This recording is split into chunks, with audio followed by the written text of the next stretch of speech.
Welcome to our channel. Today we how to activate AETV on Apple TV step by step clearly.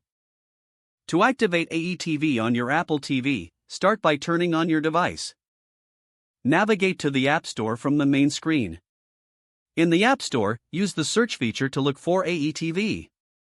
Select the AETV app from the search results.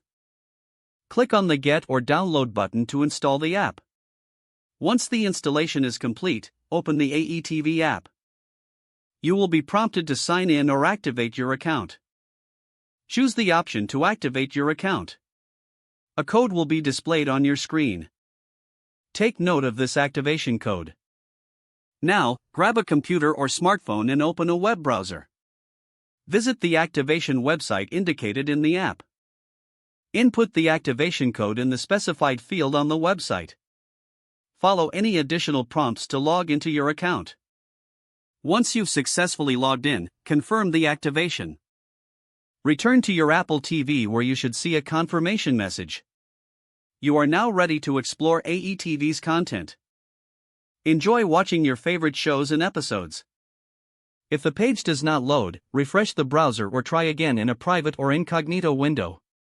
Make sure you are using the correct email address, then retype it carefully to avoid small typos.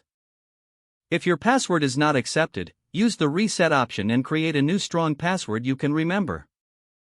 Check your spam folder for verification or security emails, then complete any requested confirmation steps.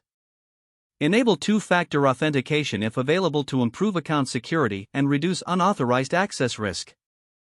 After signing in, review your profile details so your contact information and settings are accurate and current. If you see an error message, note it down and try again after restarting your device and internet connection. Log out when you finish, especially on shared devices, to keep your account and payment information secure. If the page does not load, refresh the browser or try again in a private or incognito window. Make sure you are using the correct email address, then retype it carefully to avoid small typos.